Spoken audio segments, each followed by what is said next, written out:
see. There we go. If you have not checked out the announcement, sometimes we can kind of look at things that we see every week and be like, yeah, it's the same old announcement.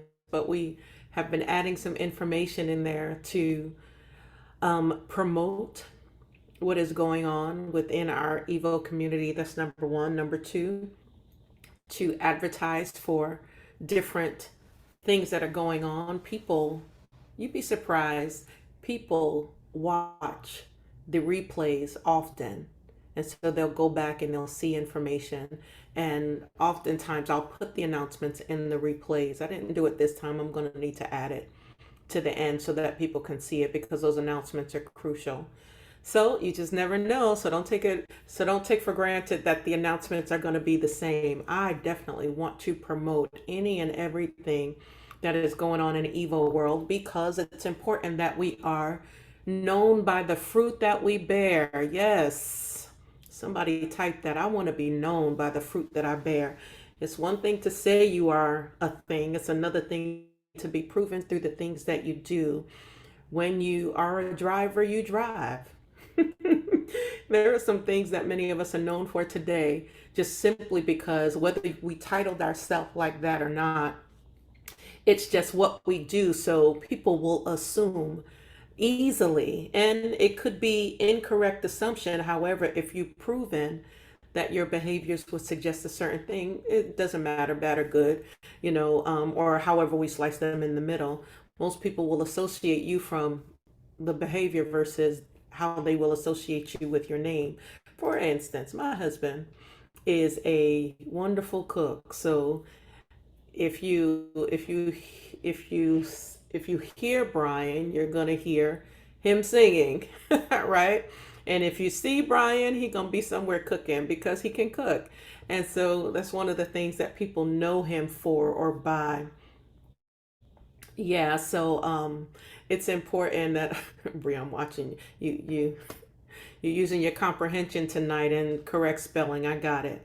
Yes, we want to be known by the fruit that we bear. So I'm always wanting to promote whatever it is that people have going on in their world, their side hustles, what they're doing actively in the community, what you are planning to do.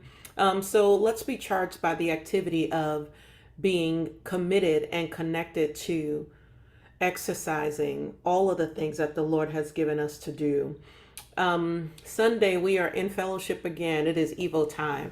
So excited about that. I'm always excited about Evo time because we do not have the same experience twice. And it's awesome to see. And so we have been playing with this live version, going on live for the universe to see, but we have made some adjustments as it relates to that. Are going to go, we're going to stream through the website for the people uh, who are committed to the Evo way. So we want to stream through the website through this Zoom Connect. So it'll be set up as a webinar. And that is where we will focus our attention. We're not trying to serve the world to that degree. We're only trying to serve the people who have been, first of all, committed to the work. And we want to recognize those partners that are close up on us and that are at distances. We want to recognize you because we do not want to forget that you are connected in any way that you can be. And we know that the virtual platform is the easiest and the most appropriate way for you to stay connected. So we're going to do that. And so we're going to test it out on Sunday to make sure that we can function that successfully. So if you are at a distance, come through the website at 3 p.m. and something will be up. It'll probably be some level of announcement, some information before we actually stream the service through that way. Again, we want to make sure that you, the people that are connected, we want to serve you as we collectively serve the community. So we don't want to necessarily, while we're casting a wide net, we understand that we're not everybody's leader. And we are watching some scenarios. Y'all pipe in. Happy Tuesday, Robin. It's good to see you. You all pipe in. There's a lot of things happening on social media these days.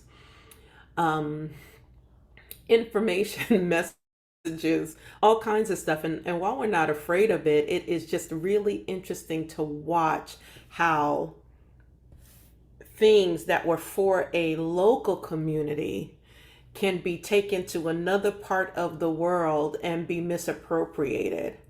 It's a sad thing. It's a sad thing that we have taken sound bites and made them accusatory accusations, things that we just throw up against individuals, when in reality, these words, these messages may be specific to the local church. The people that are right in that community benefit from the totality of that experience. So while social media is great, right? We get to connect with people, we get to, connect with individuals that we haven't been connected with before, we get to serve our partners at distances.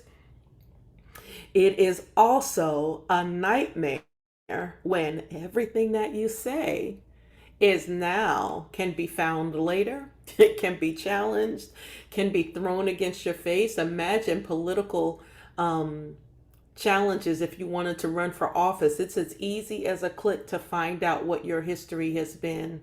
And it's easier now than it's ever been. And so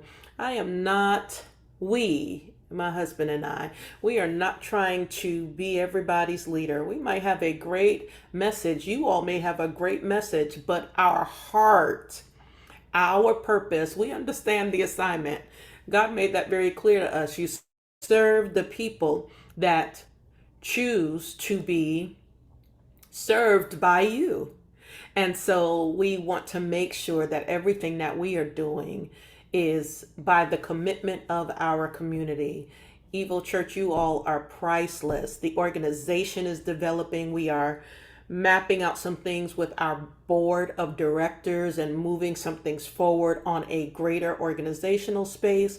So the church aspect, the community is building itself locally. We are engaging in building audience and watching people watch us to see what they can expect or see. And, I'm pleasantly surprised at the fact that when people come, they may expect the church service, but they experience relationship. I am not looking or am interested in looking like another type of church. I'm not. I'm not interested in having long skirts and doilies. I'm not interested in having long sleeve shirts. I am not interested in the primary position of our conversation to be about sin and hell. I'm not interested. It doesn't mean that I diminish the fact that sin is an issue or hell is real or not. I just realized that we have misappropriated how we communicate those areas in order to keep people living up under a threat. And how can threatened people have life abundantly? I don't understand that. I don't understand it. It is not my mission. My mission is to do the will of the Father and to do what Jesus did. And from what I understand about the Christ, he came that we may have life and that life more abundantly. So I want to help you live life. And if you are living life right, then your issues, your challenges, your personal struggles, just like my issues, my challenges, my personal struggles, they'll start to fall off. Because some of this stuff, we don't need a scripture to tell us is out of alignment with our body, soul, spirit. We already know. Oh God, yeah. We already know that there are certain things that are not consistent or conducive with who we are and how we want to live and how we're reflected. No pastor, no pulpit, no preacher should have to tell you before you know that you are out of alignment with yourself, which makes you out of alignment with God. I don't want to threaten you. The threat didn't come from God. The threat came from individuals who may want to subjugate you. That's not our mission. Our goal is to experience life abundantly, but we want to help develop individuals who will choose to be more aware, more conscious of their God self, understanding that when I recognize that there is an enemy against me that I am not the primary enemy that I need to kill off. In other words, if you can look at someone else and judge their life and not judge yours, you are out of balance. If you can talk about someone sleeping around with people and you are doing the same thing undercover, you are out of balance. If you are the one drinking people under a table, but now you want to condemn other individuals as they are drinking and doing all of these things, you are out of balance. You've got to treat your neighbor as you would treat yourself. And so we understand these things, that whom grace was given to, grace needs to be extended. Here's the thing about grace. Grace is not meant to, we hear people talk about, we don't use grace as a license. Grace was never a license. That is never my concern. Grace was not mine to license or not. Why are we concerned that if we help people come into full awareness of being conscious of themselves, that they will go buck wild?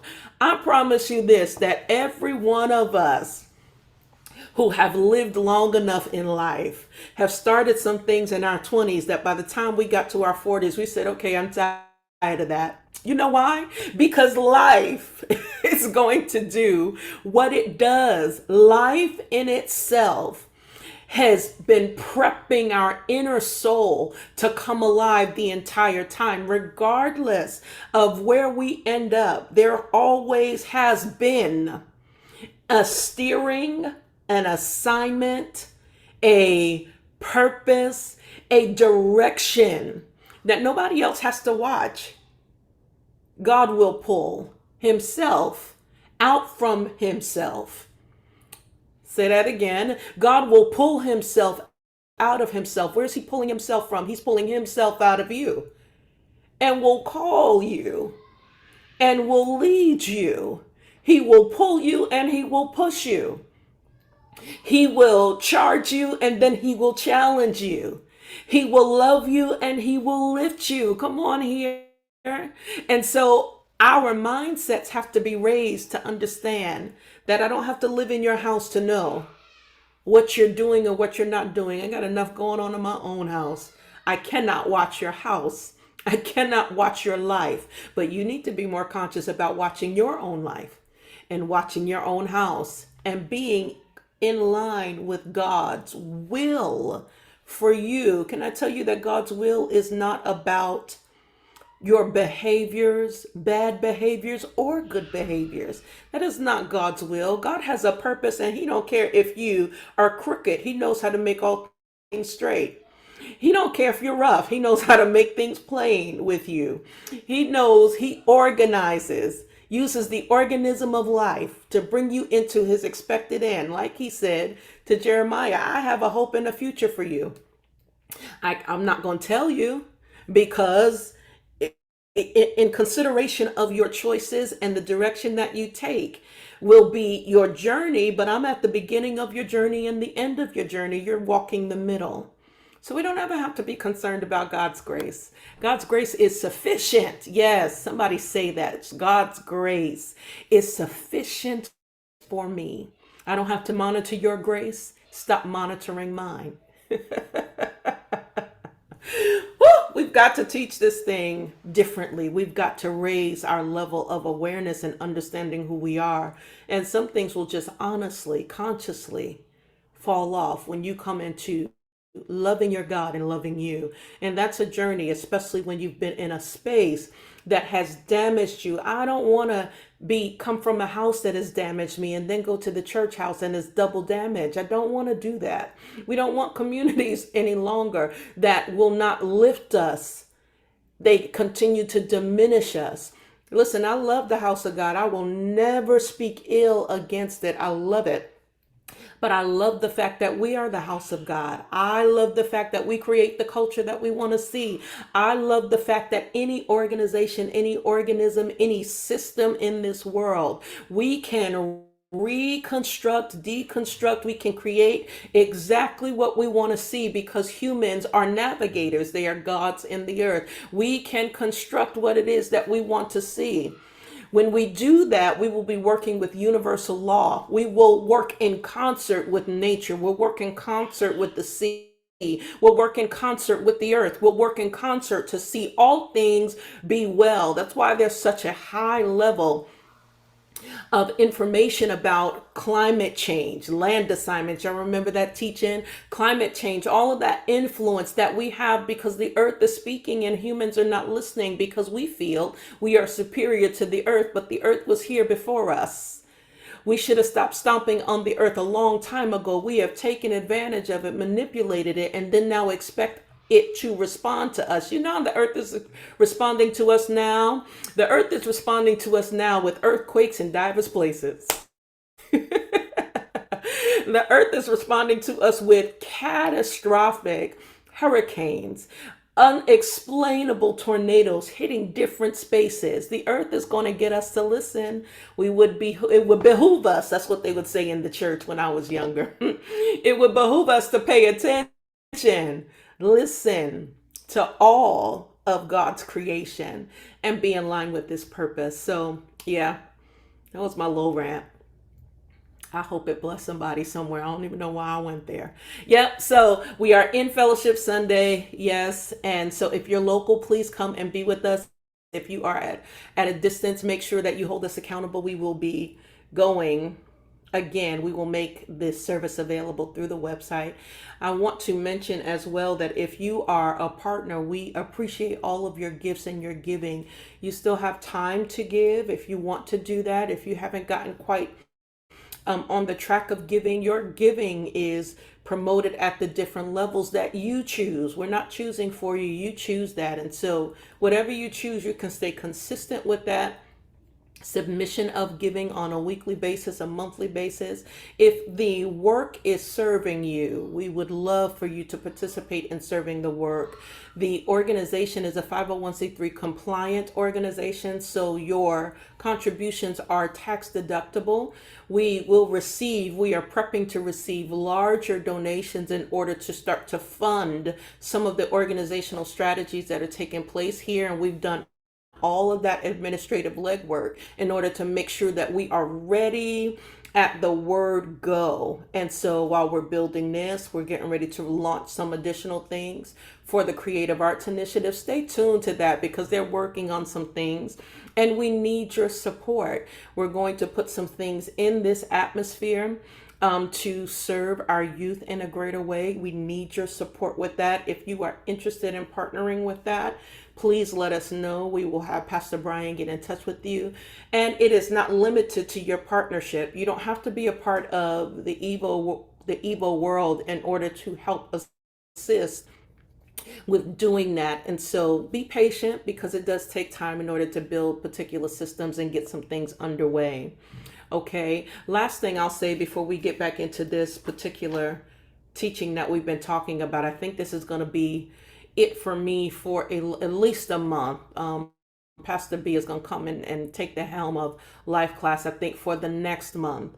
So I'm grateful for that. We are in another level and leg of study, and it will relieve my brain to be able to focus specifically on those particular pieces. So you all pray for me as we move forward. I've gotten another level of energy as it relates to what it is that we're called to do, and it is a lot to do. So we're going to need some prayer support as much as we can. And for this next year, we are hunkering down. I don't anticipate doing any travel. As a matter of fact, the travel that I did anticipate has been rescheduled. And so I knew that when all of these things started happening, that the Lord was requiring me to focus more. It's time to do next level building and next level focus for the educational pursuits that we've got going on that will add to the organization as well. So we got a lot of pieces going on with that, but it is well. And we will keep you posted as it relates to that. Listen, today we was watching the news and this child that I posted a video from the Coach She page and sent it out. I think I put something on TikTok as well and put something on Instagram. I watched when we got word, we was hearing about this Palmetto Senior High School And one of the kids, I don't know the age, was trying to take their life at school today. Now, we just got back to school last Wednesday. And so I saw the alert and then I waited to see what the news was sharing. I was looking it up and I said, Lord, this is so interesting. A whole bunch of things came to my mind. Now, I don't know all the details. Some people may know the school is in Palmetto Bay, so it's a little distance from Homestead, not far, but just further up the road. But the reality of us just getting back to school on Wednesday and a high school child, 14, 15, was trying to take their life. Luckily, they were not able to do that. They may not feel like it was a lucky event. Somebody broke the fall. Security came running once they realized what was going on. But the reality of it, it just startles me because I know that oftentimes we feel like children don't go through stress. And that's how we've learned. Our children, our parents said, what kind of stress do you have? You don't pay no bills. You don't do this. You don't do that. You don't do this. You don't have to take care of, you don't have to go to work every day. You don't have to take care of other people. What stress do you have? And while I don't believe that that was something that they intended to diminish us with, today we are looking at that we have survived some things that children today are taking their life for. It's just what it is. We were the suck it up buttercup generation. We were the people that had to take it. We had different kinds of support. I was a latchkey kid, and so my brother was 7, 8 years old, making sure that we got in the house because my mom was raising us by herself. There was a lot of what we would classify today as traumas and neglects and all of that because people just needed to survive. So in that day, we didn't look at it like that. But today we must because we're watching adults that have had negative impacts as a result of some of those things that now we cannot address. Our children walk through some stressors that are not common to us, but is common to them. So we want to be more sensitive. We want to be in tune with people around us. What you can handle doesn't mean that your sibling can. What you are purposing as a just get yourself together, you can do this, sometimes people cannot. And I know that people say this is a more sensitive generation. No, this is a more in tune generation. They are more aware of feelings and things that my generation was not. This generation is more vocal. They are promoted to be in touch with their feelings. They say what they feel. We were not the generation that was released to do that. And then the generation prior to mine probably wasn't released to do that either. So they're not thinking that. So we're looking and saying, wow, we would have never did that. Well, you know what? Thank God people are doing it. They're talking. And it's starting with our children. Here's what I'll say to each and every one of you. As you're paying attention to people around you, even as you're paying attention to your children who are teenagers, or you're paying attention to your adult children and you're saying, what happened? What's going on? I didn't raise you like this. You got to consider that there's some things that happened or got engaged with them that you may not have been aware of. And it's okay because we're not all aware of everything that happens. Sometimes I listen to my adult children and I'm like, wow, I didn't intend for this to impact you this way, or I did not realize that this was going on with you. And now it's speaking in your life and I couldn't catch it. Sometimes we just got to be honest with that. In either case, I am so sure that this young lady, her parents did not assume that she was going to leave home and try to take her life. It's a scary thing. So, if anything, in all things, be more sensitive to the people that are around you if you can. I'm not talking about everybody to the rest of the world. We can't carry all of that empathy, right? But the people that are right around you, don't be oblivious to the fact that they may be going through some things that they may need some sensitivity around. Be self-compassionate as well. You might need some time to walk through some sensitivities. Do not try to be the strong person in this space. It's only causing the delusion that we tend to live in, that everything is well when it's not. If you need help with any of that, please reach out. We've got resources we can refer. We can send information. We can talk through some things. We can get you connected. I believe in prayer. I believe in the altar. And I also believe in therapy. All of them working together speaks to the mind, soul, and spirit. And it can help us live a holistic life. So that's my spiel regarding mental health and all of those pieces. I want everybody to be well. And I definitely don't want you to be sitting up under my nose struggling. I don't want you to be able to do that. And even if I can't be the one that listens to you, let's get you connected to someone who can. Let's get you connected to someone who can, because it is really time for us to invest in the soul of man. Here's the thing. The church hasn't always invested in our soul. The church has invested in our behaviors, but it hasn't always invested in our soul. I believe that God sent clinicians to help invest in our soul. I see the paradigm. I see the connection. The wonderful counselor gave us counselors. Isn't that wonderful? He thinks of all things, and it's a great thing. So if you need that kind of assistance, please let me know. I definitely want to help you. And of course, it's confidential. I am obligated not to share your business. Your friends can't say that same thing. So be careful, because I am legally bound not to share your information. So we definitely want to get you the help that you need, okay? Let's get this teaching underway. I want to finish this week, so that if you've got questions, thoughts, comments, I want you to chat back with me.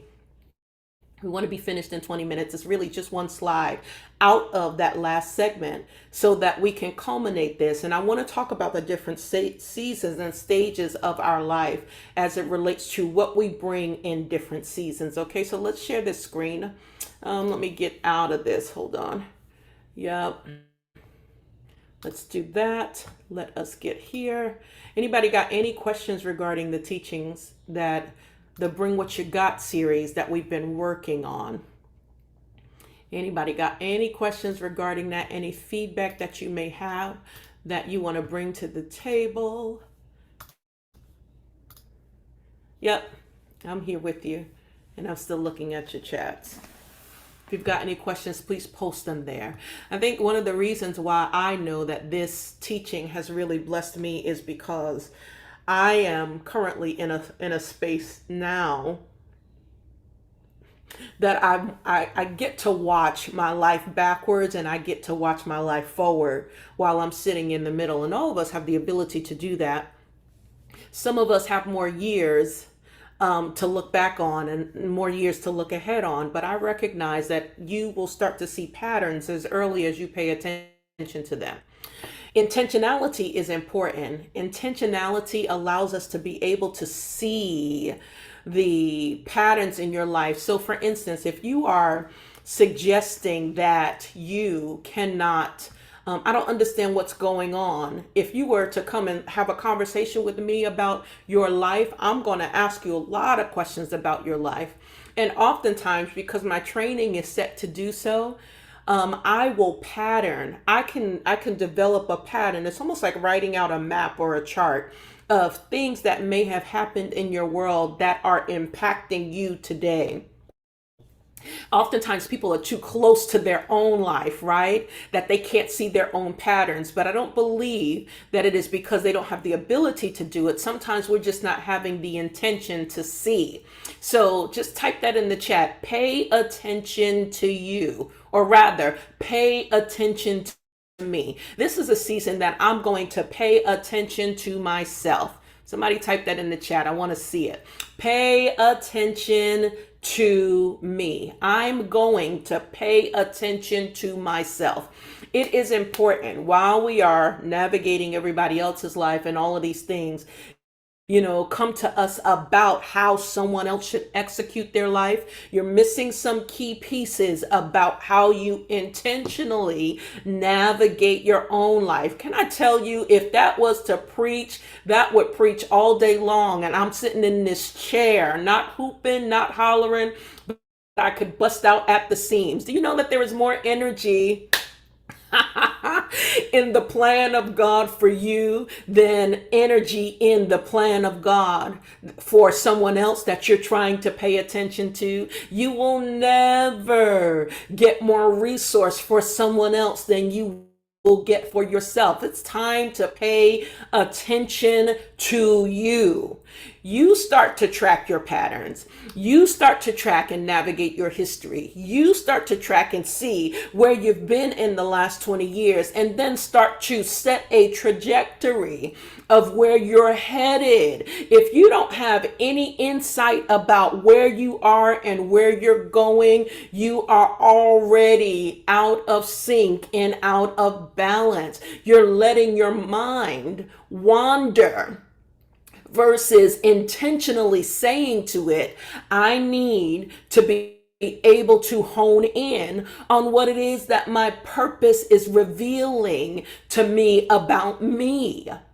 And you already have enough information. Listen, children get information even early on. Let me tell you, I'm getting ready to prove my case. You ready? Early on, as children develop, you start to see their personalities start to come alive at 3, 4, and 5. You already watch your children and know this one is probably going to do this because their personality speaks to this. This child is going to do this because this is how they're motivated. They're interested in this. They navigate this way. It's already being shaped. That's how our imagination functions, because we get our imagination brings us into this space that we say, you know, when I get old enough, when I'm an adult, I want to be a fireman, or when I'm an adult, I want to be this, and all of those things that we speak to. We always have those levels of imagination that start to shape what it is that we do. Some of it comes by education. Some of it comes by inspiration. Some of us have that feeling innately and never have been exposed to any of the things that we desire to see. But there are drops of that information that hit us. And if people don't help us to understand how to hone in on that life, hone in on what is going on with us, pay attention to us, we will be left to be shaped by other people's opinions and thoughts on us. So I want you to really, really begin to pay attention to yourself. Pay attention to the things that you are doing versus the things that you're saying. Pay attention to the vocal print of your energy and your body language, because you are attracting what you completely agree to. Listen, I know you can declare a thing and you want it to be established, but then when it doesn't come, you're disappointed and you don't recognize that your energy is saying something else. Can I help you with that? I want to tell you that if you would align yourself with yourself, you will start to attract all things that are positionally designed for you. That's why you've got to be careful about looking at other people's lives and saying, oh, I want this, I want this, I want that. Because you cannot have in resources what is assigned to someone else's purpose. You just can't do that.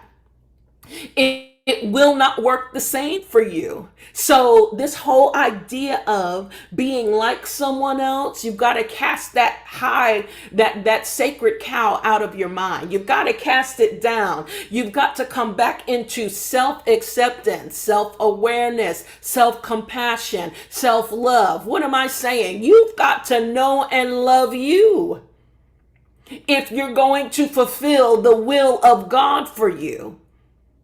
And oftentimes we've been threatened into postures that don't really belong to us. Yeah, I'll say it again. We've been threatened into postures that don't really belong to us. But this is a season now, at least my goal is to help you, help us see that when I tap into me, that awareness brings me into a space of understanding that, ooh, you know what? All of those things that I denied, I probably absolutely want to do. Or even the things that have been shaped on me, I don't think that that was really the thing that I was called to do, but I understand that that was the vehicle because the system allowed it. I think some of you have heard me talk about the whole reality of me understanding at this stage of my life that I'm a healer who happens to preach and to motivate and to coach and to consult.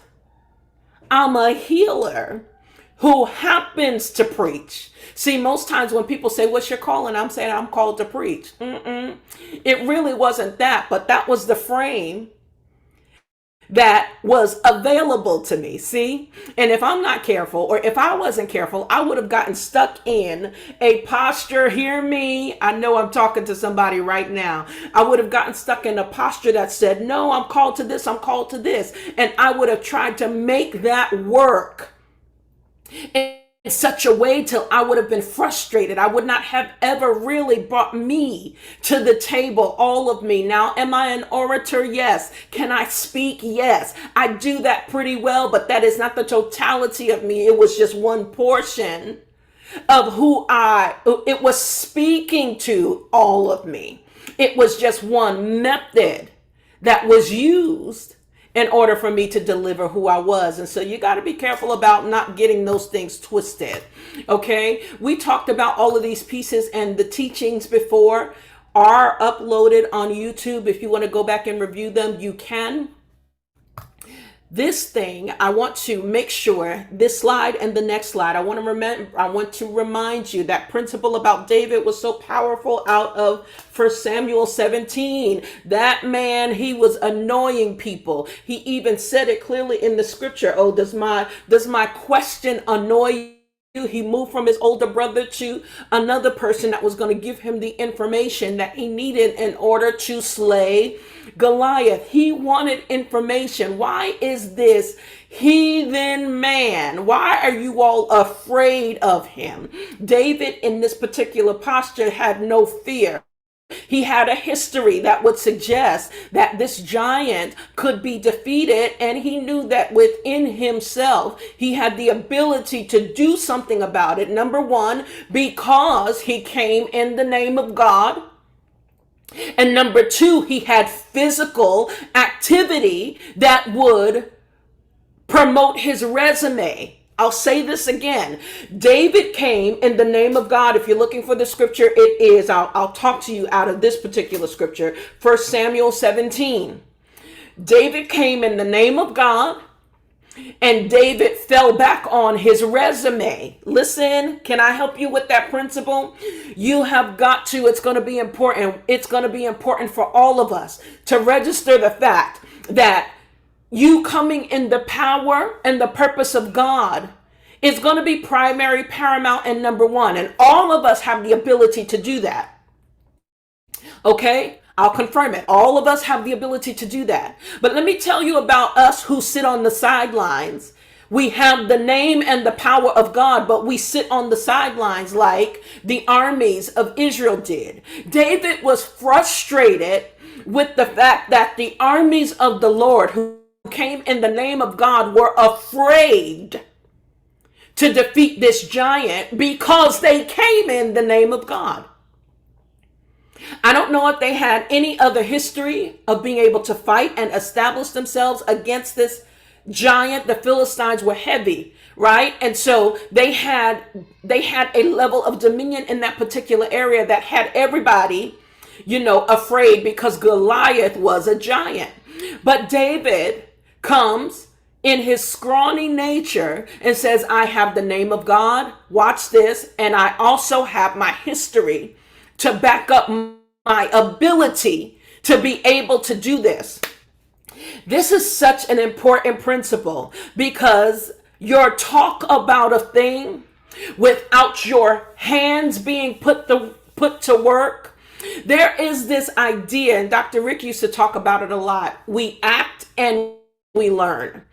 There is something that your body needs to be able to do in order to affirm what you know by your head knowledge. Even right now, we're in the process of walking out clinicals, right? And after all of this study, engagement, education, brain power, and brain knowledge, now it's time to put our hands to work. So not only does your brain have the information, but your body now has to have the memory of what it takes in order to do a thing. There are many people who will talk a good game, but their body body has no reference of doing a thing. That's why I want to provoke you. I want to provoke you with us being known by the fruit that we bear. People know us by what we do, not what we say. They know us by what we do. And this principle is proven by how David responds. It is his previous activity that proves that he's qualified to defeat this Goliath. So he comes again. I'm talking real good. I am. I'm talking so good that I listen.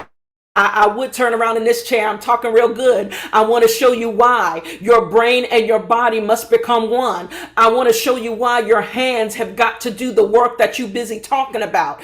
I want to tell you that the disconnect there is when you're seeing a thing and you have an opinion about a thing, but you won't put your hands in the pot to stir the pot. That's the disconnect in your body. Your brain has an observatory experience, but the experiential experience is in your hands, and that creates your resume. It builds your ability to know a thing, and without that, you'll be sitting on the sidelines trying to play a game from the side instead of getting your hands dirty and doing it. People are so afraid about failure that you should be afraid even more about not getting the body experience reference. You need the body experience. You need your body to learn how to do a thing. And once you learn how to do it, it will make it easier for you to walk out on faith, test the waters, and do another thing. Here's the thing.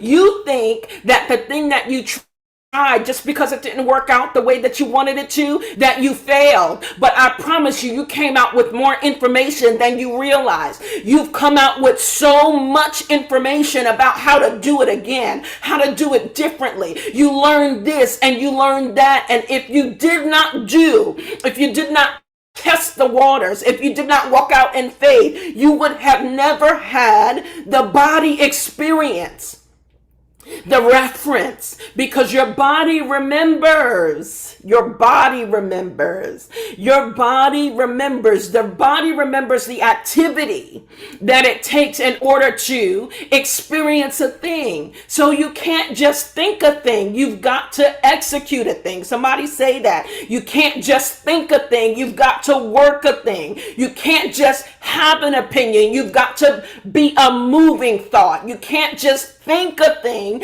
You've got to work a thing. David gets to a point where his scrawny self, they underestimated him, but he didn't underestimate himself. Never underestimate yourself.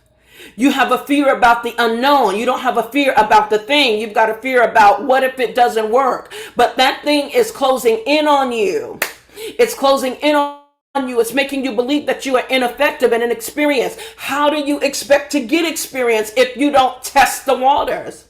How do you expect, listen, for all of us who sit on the sidelines and say that the Lord is going to send me a husband, and you refuse to date, but you will analyze everybody else's life? How do you know what you don't know until you test the waters? That's what dating is about. You'll date this person, they may not work for you, and so you may not stay with them, and you go to the next person. You guys may not gel, but you have the experience. Watch when you get to the third person. You know what's going to happen? Your mind is going to kick in, but then your experience will kick in and say, you know what? This feels familiar with the other individual, and so you know what? This doesn't work for me. I already know. You need a resume. You need a working history of things so that you can continue to move forward and build on what it is that God wants you to do. You will have failings. Somebody type that. You are going to fail at some things, but it is not calling you a failure. It is suggesting that the thing that you attempted to do the first time may not be enough for you to continue, so you got to learn it another way. If failing was supposed to stop us, most people that have got Fortune 500 companies would have stopped a long time ago. So never underestimate yourself. Listen, your ability to try is given to you, and it is energized by the Holy Spirit so that you can continue to act and learn, act and learn, act and learn. You've got to do the work and then determine why you're doing it. You've got to learn with that principle so that you can continue. It's not to kill you. Some of us are trapped in this fear that says, oh my God, if it's not perfect then. And here's where you're trapped, because see, we live in our delusions. We live in the fact that we are perfected, right? We do. We live in the fact that we're perfected. And so that delusion itself of perfection causes us to assume that people are jealous of us. But can I tell you that jealousy is a delusion in and of itself? Jealousy comes from inside of the person that assumes that everyone is jealous of them. Because in reality, if you're really paying attention, there are no other people are not really jealous of you. You've got to pay attention to that intention in order to determine it. Most times when people fight with that, can I tell you what the statistics are saying? Most times when people are so concerned about people being jealous of them, more than likely the person that is only seeing that because that's what they focus on are insecure about themselves.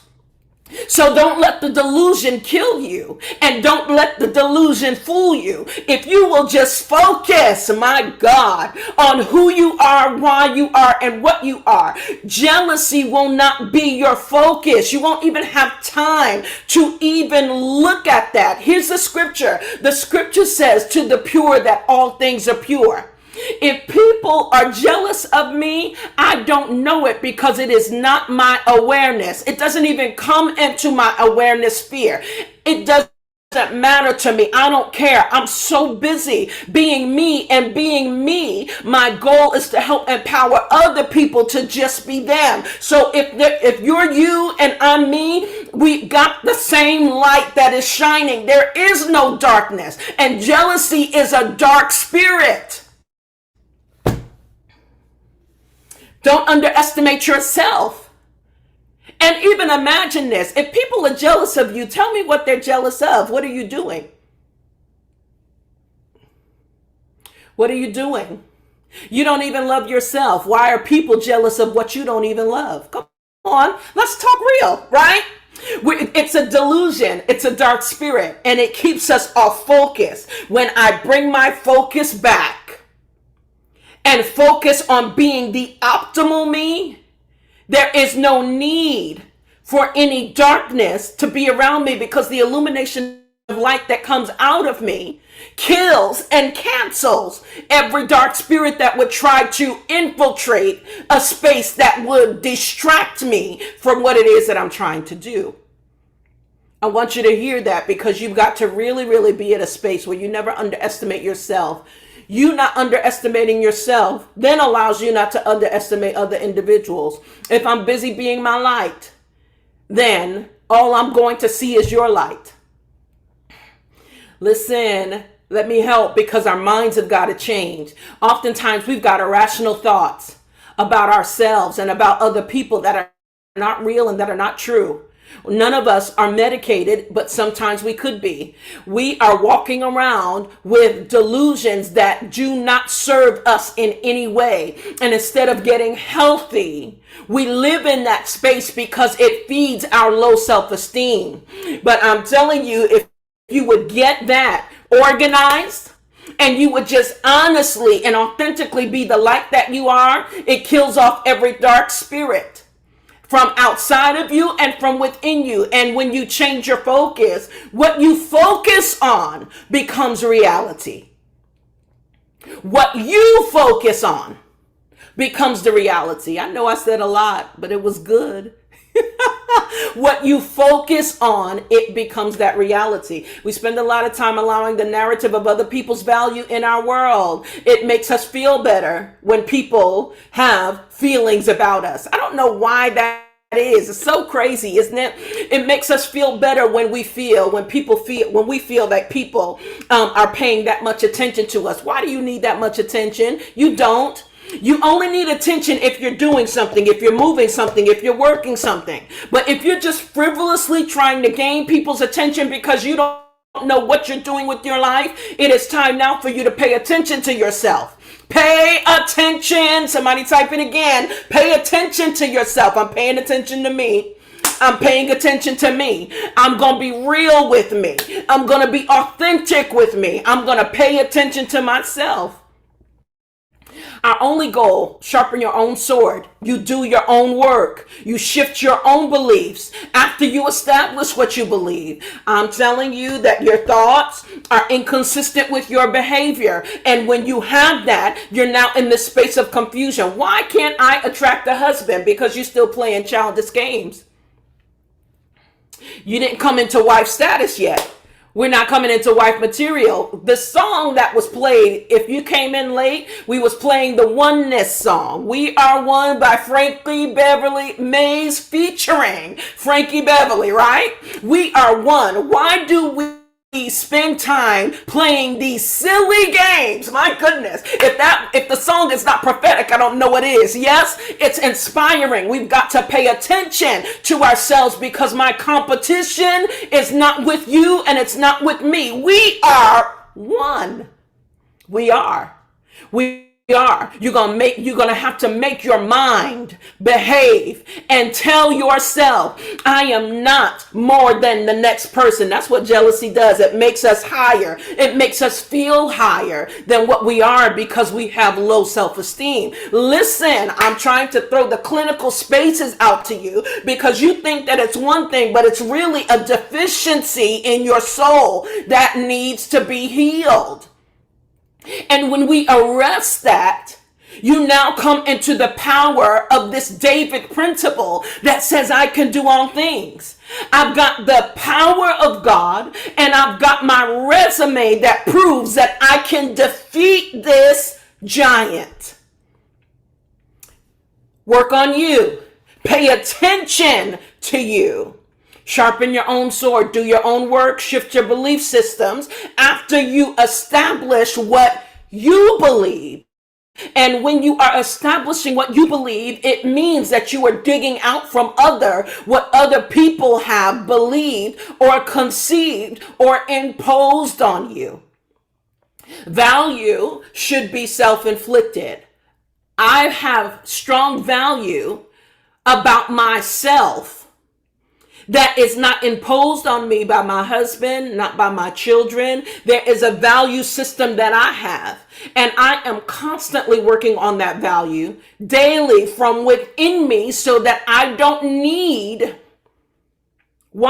somebody else's narrative to be imposed on me in order for me to feel good about me. It is some self-love, self-care. It is soul work, and we all have to do it. Here's the last slide. Different seasons, added value through experience. We also need to understand that different seasons may require a different kind of review of the value you can bring in an area. I'll read this again, and I want you to take this in, and this is where we're going to, I'm going to finish at this slide with 7:59. I'm a few minutes over, but give me a few more minutes. We also need to understand that in different seasons, may require a different kind of review of the value you can bring in an area. I noticed that, and this is just my story. I know my husband says I talk about him a lot. Can I just talk about myself? I know that when I started out in ministry, I was 19. And I had a business degree, and I thought that I was going to be, I was one of the clockers in stilettos walking the streets of New York City and doing administrative work and all of those things. And I thought that that was going to be the rest of my life. I could see myself in boardrooms, handling business, navigating those things. And then I took a shift. But the administrator was always in me, right?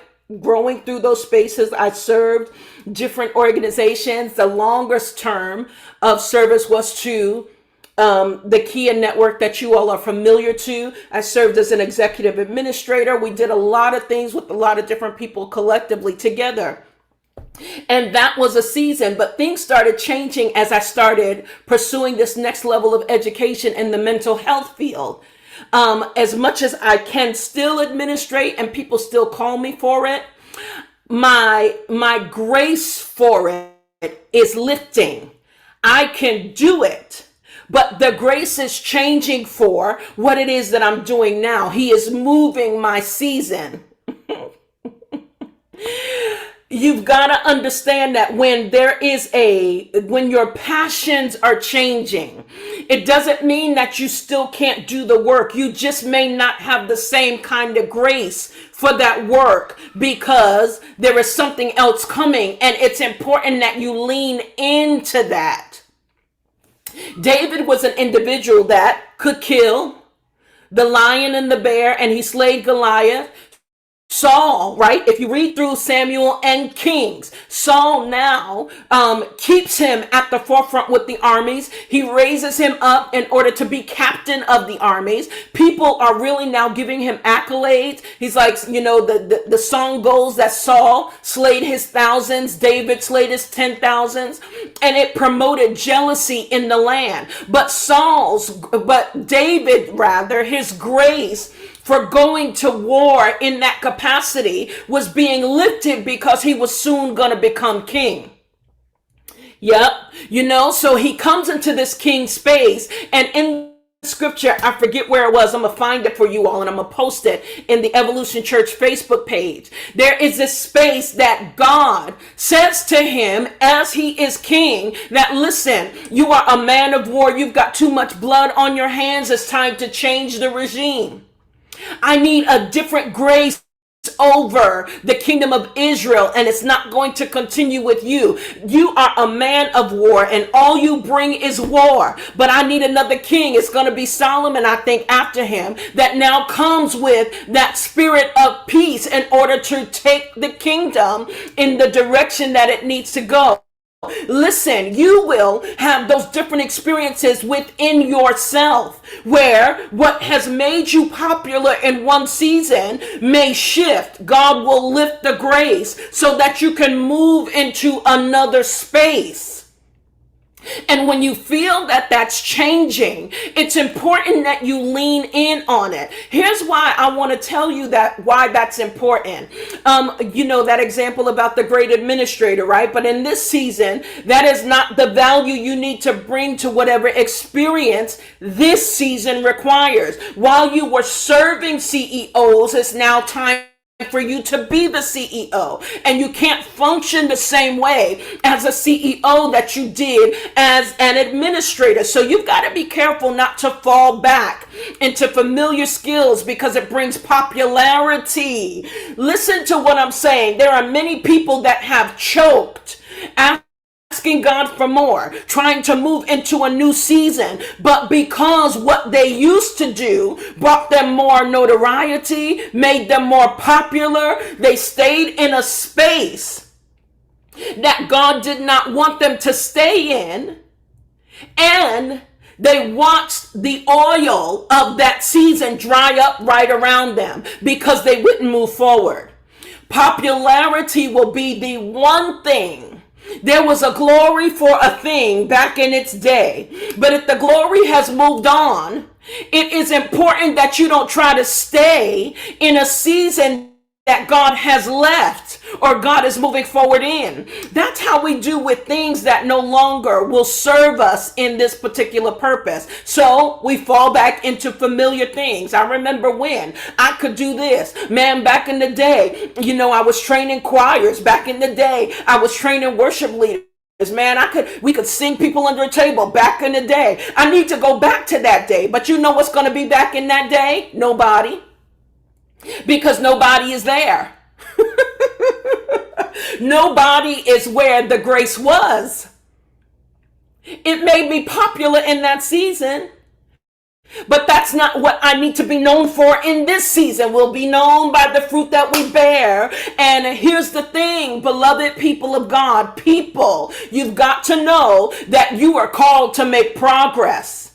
You are called to progress. You are called to grow. You are called to shift. You are called to change. You are holding yourself hostage, not to what you didn't finish, but what notoriety it brought to you. Falling back into familiar skills because it brings popularity. A skill out of season is just as challenging as not valuing your skill sets at all. Yeah, I could do administration work and it is not beneath me.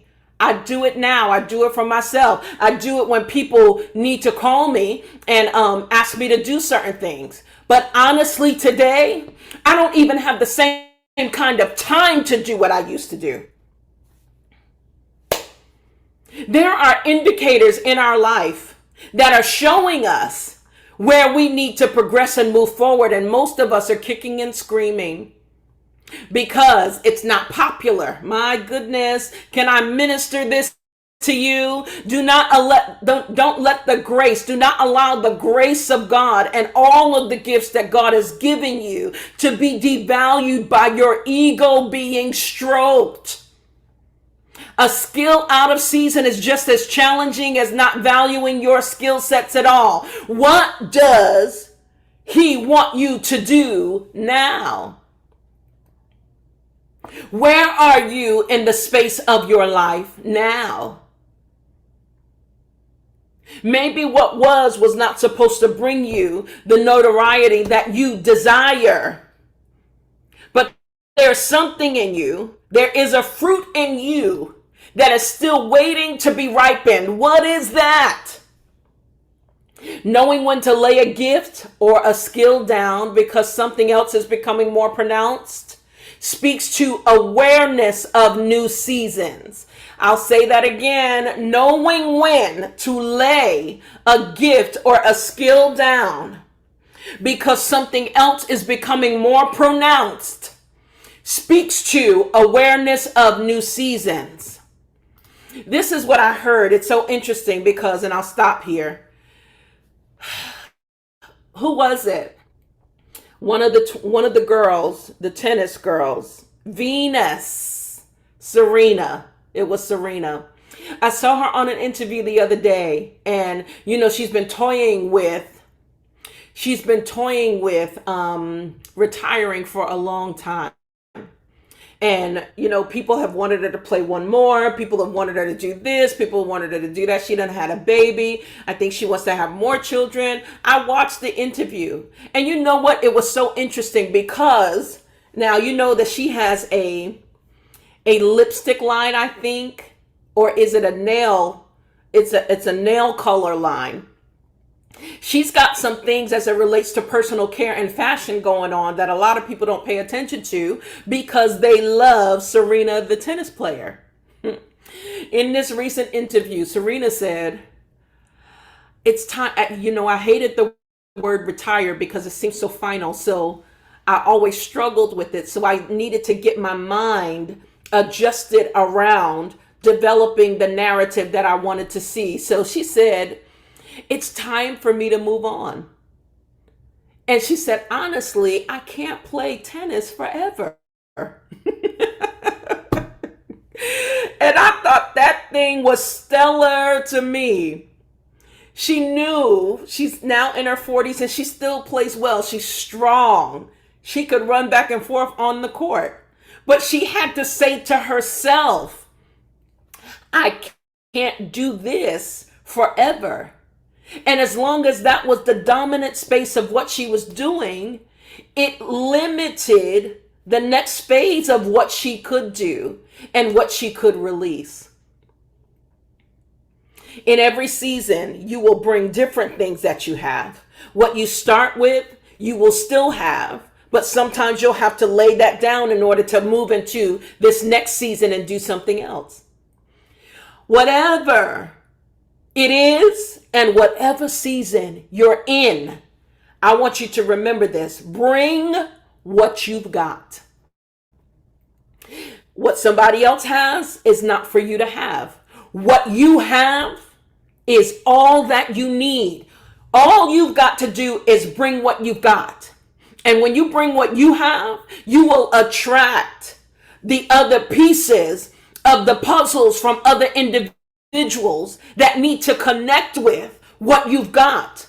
You don't have to be the dominant one in the circle, nor do you have to be the lesser one in the circle. You can be the equal one in the circle. Just bring what you have. You bringing what you have means you need to appreciate what you have. You need to know that you come in the power of God, and you come with the resume of the experiences that now your body remembers that you have the ability to do. I can't beat nobody knowing what they have the ability to do and they've done it. We're not talking about sideline hustles. We're talking about people who can now say, I know what I have the ability to do and I have done it. It blesses you more than it blesses the rest of the world. I promise you. I promise you. It teaches you. It does so much. It blesses you more than it blesses the rest of the world. Number one, it teaches you how to navigate systems that you were not aware of prior to that. It expands your faith when you work the work and not just think the thought. It expands your faith, not more so in God, but it expands your faith in you. I have the ability to do this because I did it before. Woo, woo, woo. Yeah. And every one of us need an experience that says, ooh, yep, we bought this house. We know what this myriad of paperwork, they're going to take us through the sign. We might as well be ready to be spending 15 to 30 minutes signing papers. But we already know what that looks like because we bought a house before. Yep, we're going to buy a house over here. We're going to do it again because we bought our car before. We know what that process is going to be like because we have written a book before. We know what that process is going to be like because we have created a t-shirt slogan before. We know what that process is going to be like. Your resume continues to build as you do things. So why not service? Bring to light and awareness who you are. We do it every day for our jobs. You're more experienced there. You know more about your profession and your company than you know about yourself. Come on. We've got to pay attention to ourselves because what you have, I already know is what I need. And I don't need nothing else. All I need is what you bring. And it's important that we understand that. So we are identifying. We're paying attention to ourselves. Yeah, I hope you can pat yourself in the chest and say, you know what? I'm going to pay more attention to myself. I'm giving myself grace. I'm giving myself grace. I'm going to learn about me. I've spent all of these years learning about God, and I will never completely understand the complete capacity of God. So you know what? I'm going to learn about God, and I'm going to learn about me. I'm going to learn about me. I'm going to pay attention to myself so that I can pinpoint where my life is. I'm going to project backwards and forward. I'm going to review backwards and project forward. I'm going to pay attention to myself so that I stop underestimating who I am and what I bring to the table. I'm going to be able to move with the different seasons of my life and know when to pick a thing up and know when to put a thing down because I'm progressing. I'm bringing what I have. Yep. That's what I'm going to do. What y'all going to do? Give me some feedback here. I'm bringing what I got.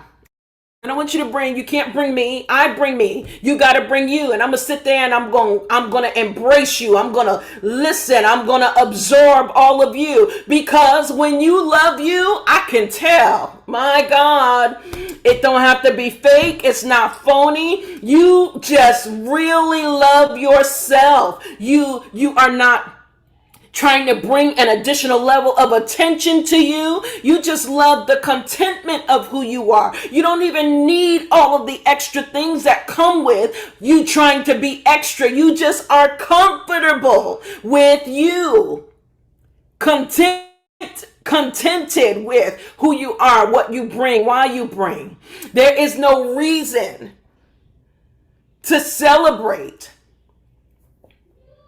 opposing forces. They don't mean you any good. You're bringing opposing forces to yourself. Why? Do you want people to be agitated with you?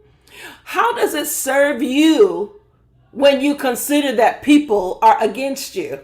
How does it serve you? It only keeps you in warfare, but the war is over. The scripture said we are to study war no more.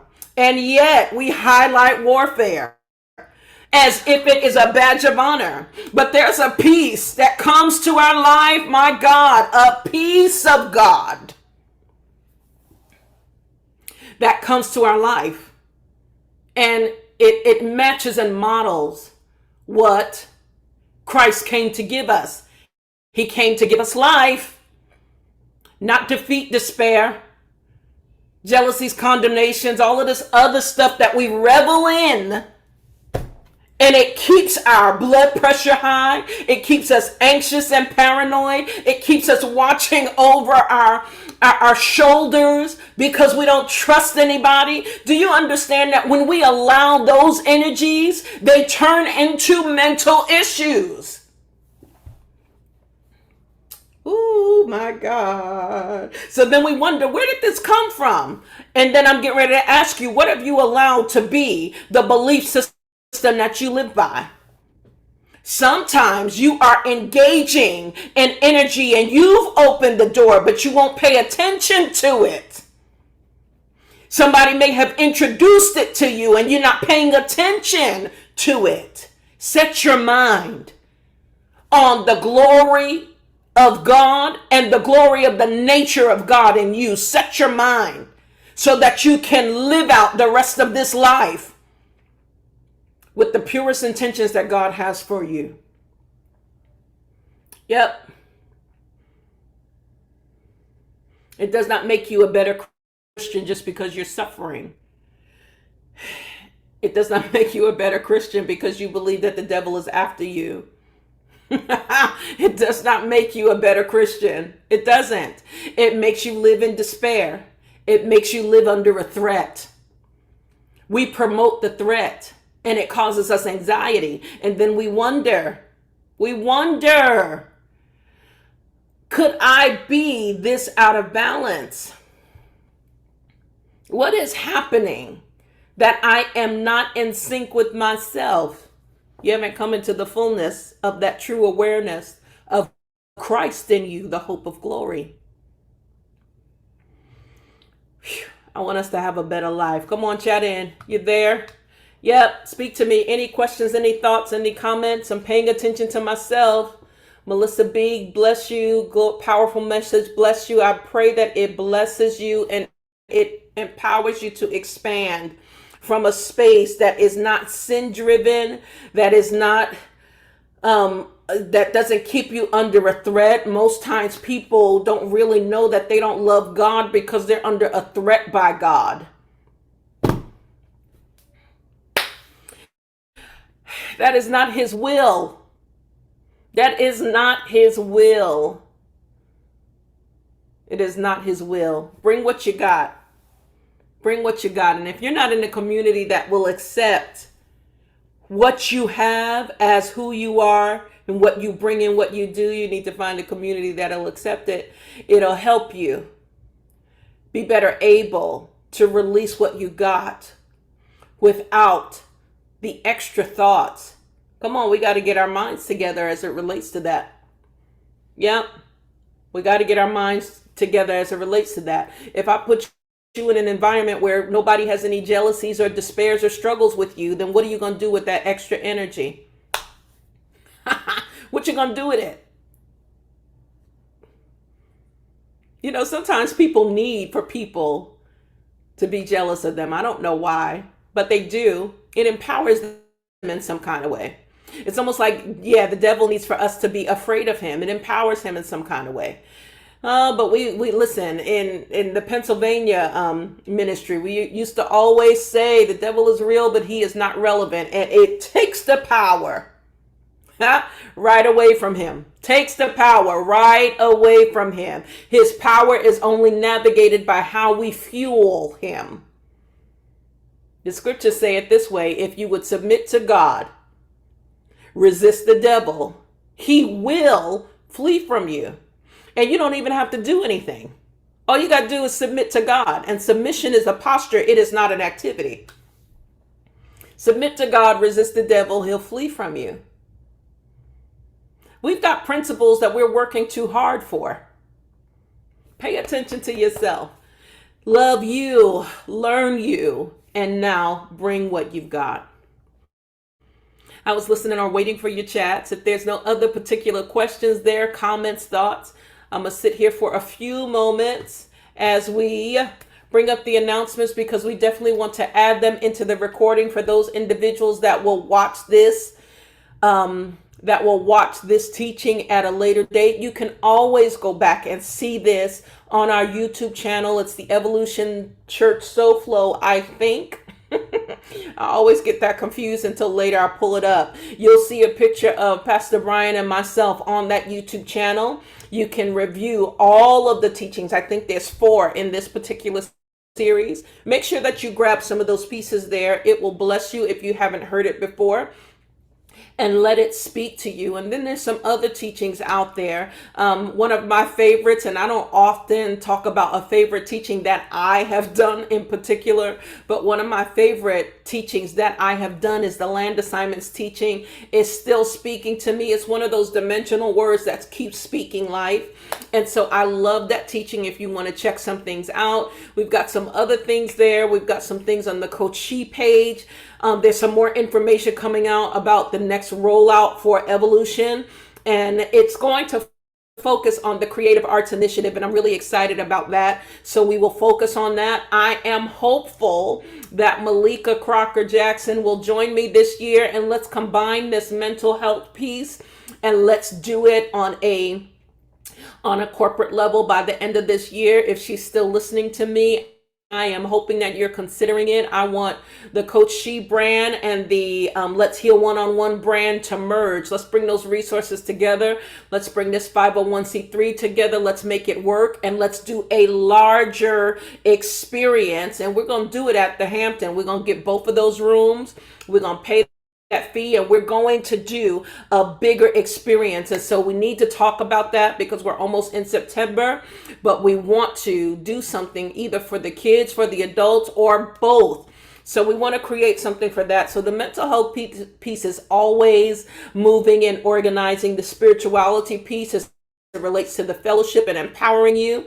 That happens through our 2nd and 4th Sunday fellowship and our Tuesday night LYFE class. I pray that this medium right here, it blesses you, because we talk about things that pertain to life and godliness. We will use the scriptures, and we will use other sacred texts in order to inform you of what life is doing in our world. We understand that we're supposed to live life, and God has given us the ability and created an opportunity for us to do that. So let's live it. Let's live it without apology. Let's live it without all of these extra things that we've got going on, because when you don't live life, you only hinder you. He's given it to us more abundantly. It's up to us to tap into it, to access it, and to now export everything that the kingdom of God and every spiritual thing that he has given to us. We are to live it out in the land, and you are included in experiencing the blessings of God in your life, in your family's life, and exporting that into the rest of the world and other individuals that you will impact. So, yes, this is us tonight. God bless you. If you desire to give or sow a seed, our partners are consistent givers. Can I tell you, partners, you all are the bomb. You tithe, you give offerings. There are others of you that are not at the level 1 level, which is the sacred tither. There are other individuals that just give seeds because they are connected to other organizations or other ministries, and they choose to do that. We are so appreciative of everything that you contribute to the work. And the work is not just the church. There is so much more that is going to be coming out of this. And we are excited about what that will look like. I promise you this. I'll say this. Let me testify, and then I'll get off. I'll put the announcements back up. I was driving to Miami Sunday, and the Lord, I promise you, I was driving, and sometimes I just zone out. I began to see a 10-year plan or a 10-year rollout of the evolution work.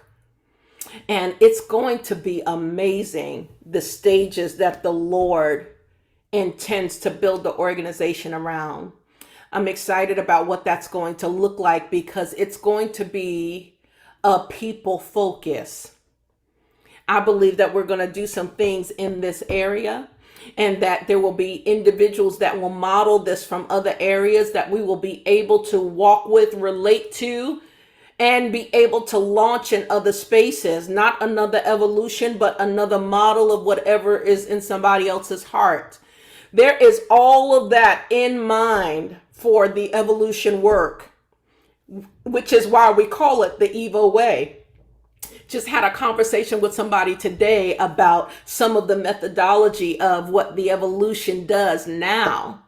And there's a lot of conversation about what is taking place in the wind of Homestead, Florida through this organization. So despise not the days of small beginnings, because this is a big thing that is being rolled out over time. Watch, stick around, pay attention, and get your brain and your workings to align so that you can see it not just manifest for the community, but manifest in your own life as well. You are all a blessing to me. I see your comments and your thoughts. If you want to give, you can give through the website, www.evolutionchurchsoflow.org. You can contribute there. There is a secured function for you to be able to give there. If you're a partner and you want to give an extra seed tonight, you can do that through the partnership app that you already have. And if you have been using it, you already know how to use it. So go for it. If you need to Cash App, you can Cash App through Evolution SoFlow, $Evolution SoFlow. You can do it that way as well. And for those of you that use PayPal directly, you can email us. You can use our email address, evolutionsoflow@gmail.com, in order to send a PayPal transaction. For all of you, have a great evening. Going to put the music back on and going to put the announcements in one spin or in one flow so that it can be a part of the recording here. But I'll sit here with you if you got questions, thoughts, comments. Listen, hang out with me for a few minutes, because sometimes people say you can't get me on the phone. Right, because I be in this one moment. Then when I leave the moment, I'm going to the next moment. And I think my next moment is going to fold clothes. Yep, I do all things and I don't apologize for it. It's my world and I love it. So, yep, hang out with me. We'll be in the chat here.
Somebody say,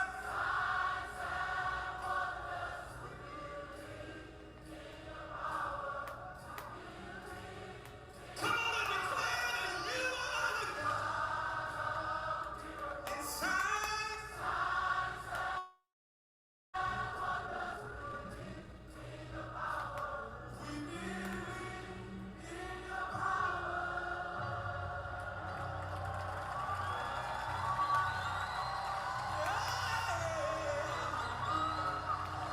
Somebody shout.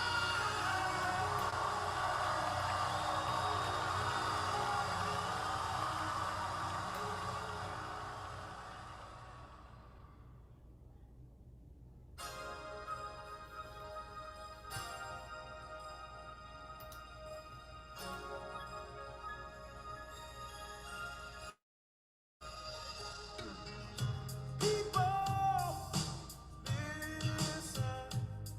There is something that you need.